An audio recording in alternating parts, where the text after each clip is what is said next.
think for Christmas week, I'm going to choose some red and green books off of my TBR shelf. I'm not sticking to any particular genre. I'm just going to see what strikes my fancy. So let's see, red and green.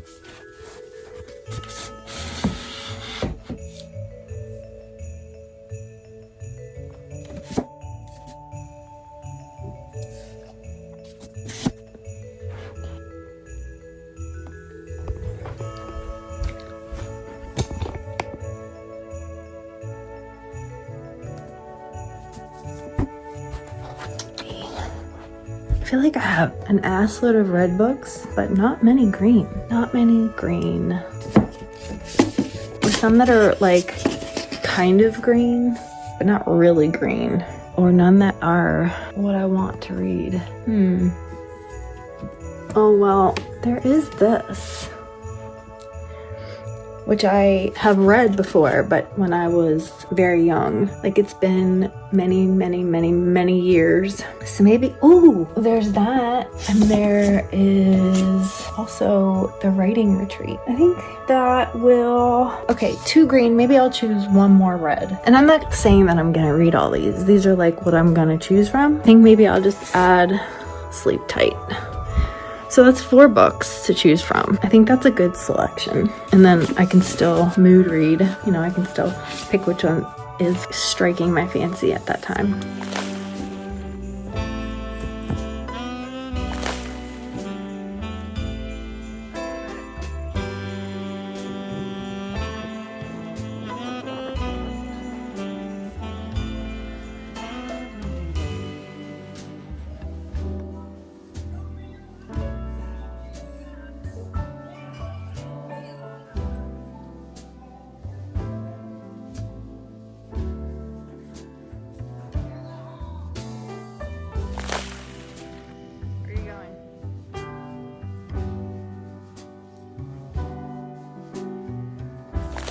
Hello friends! I decided to start this vlog with Between Two Fires by Christopher Buehlman.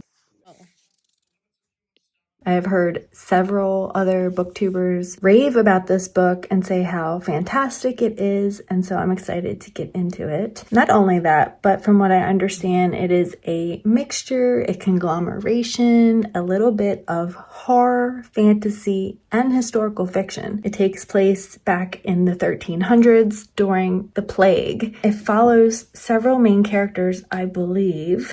Let me just read the back too. A brutal knight offered one final chance at salvation. A troubled priest, last survivor of his parish, drowning himself in wine and guilt. A young girl orphaned by the Black Death, obeying the commands of angels, both terrible and beautiful. This trio will undertake a journey across a medieval French countryside decimated by war and plague, encountering along the way martyrs and saints, brigands and fools, the damned and their hellish masters. They have little chance to save mankind, but they might, just might, save their own souls. It sounds so good. I've had this on my shelf for, I think I got it last year for Christmas time. It was a Christmas book haul, and I have been meaning to read it for a while. It's just one of those that kind of got put to the side one too many times. I recently heard Book in Hand talk about her reading experience with it and how wonderful she thought it was. And so that really put it back on my radar. I started it last night. I got about 28 pages in, and I'm really liking it so far. I am annotating it and tabbing it, so I will share some of those highlights with you as I go. The writing style seems pretty straightforward, but also simply beautiful. That heavy atmosphere of what it must have been like to live in that time, because this is towards the end when there's been many deaths, and there are just dead bodies everywhere.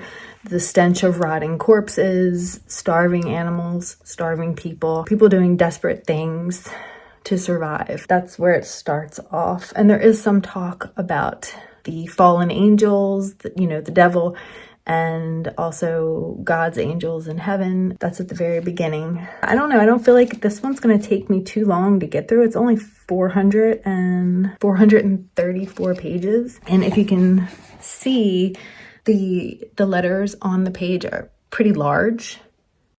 I really don't feel like this is going to take me too long to get through it all, but we will see. I will check in with you after I make progress, maybe around the halfway point or so. This is the first read book in this vlog. We'll see how it goes, and that's it for now.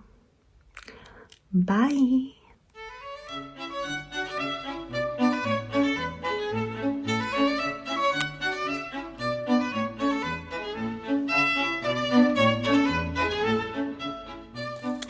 I'm taking a quick break from my schoolwork to update you on Between Two Fires. I am only about 130 pages in, but I'm really enjoying it. It almost feels like I'm reading a comic book sometimes in the way that these monsters and characters are described. It feels very otherworldly, but yet full of life. The descriptions are really great. It's a very heavy atmosphere. The monsters themselves are pretty horrific. I really enjoy that part. I think that's done really well. Like many others have mentioned, the characterizations of these main characters are Delphine, Thomas, the knight, and the preacher or priest, Matthew. You can see their humanity, especially in this nightmare landscape that they're in. Really get a good look at their faults, how their redeeming qualities are what has set them apart and are making them a part of this journey. I will say that the one dreamlike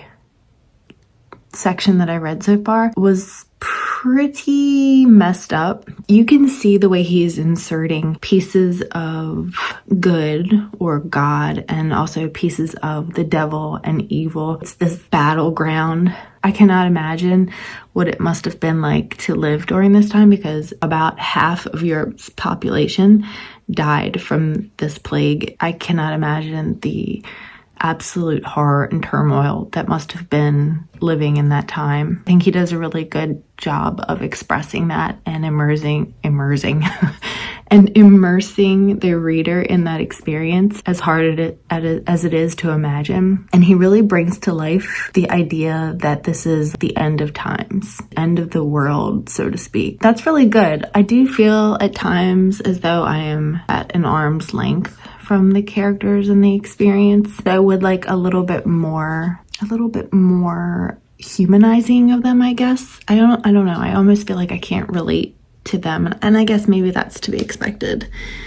I didn't read as much as I really wanted to yesterday because I ended up having to go to a hair appointment that was rescheduled last minute, which was supposed to be today, which is Monday, which is fine. I got extensions put in and my color done, which I'm very happy with. I have 2 new classes starting soon, so I'm just looking through all of the assignments and the reading requirements, trying to get mentally prepared for that. I don't know how that's going to affect my reading vlogs. I probably won't have as much time to read in the next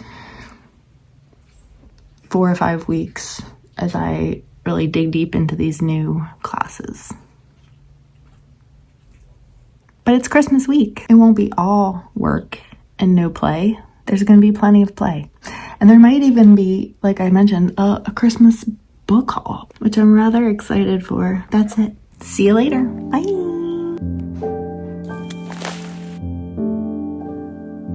It may seem like I have not been reading because I haven't been updating and it's been several days, but I am reading just slowly with Christmas and everything else. So I have about 100 pages left of Between Two Fires, and as soon as I'm finished, I will jump in and wrap it up. This is our local used bookstore. We went, I had to take my car in for some service, and so we just walked in to check things out, and I didn't really see anything great. It was just a way to pass the time, but also a great way to find used books sometimes.